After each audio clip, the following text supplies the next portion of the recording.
Good afternoon. In this presentation I'm going to talk about how can we plan the perfect birthday party from my point of view. First of all, and most important, is the location. You gotta find the perfect place where all your guests can chill and have fun with each other. After you find the place, the next step is to choose when will the party be and begin inviting your friends. The easiest way of doing this is to make an event on Facebook. Select your guests and add all the information of the party. Then it's time for you to choose the food and the drinks.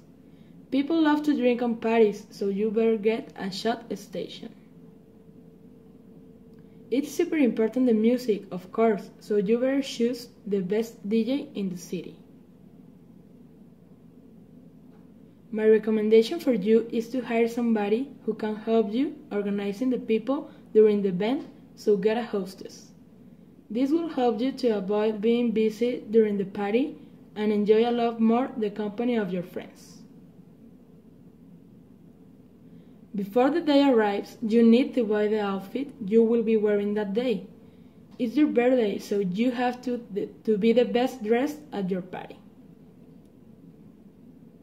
That's basically all you need to plan the perfect birthday party, so next step is to have a lot of fun with your friends and family. Dancing, talking, and eating. If you like pictures, take a lot of them to remember that day and never forget the time you had with your beloved ones. Thank you so much and have fun.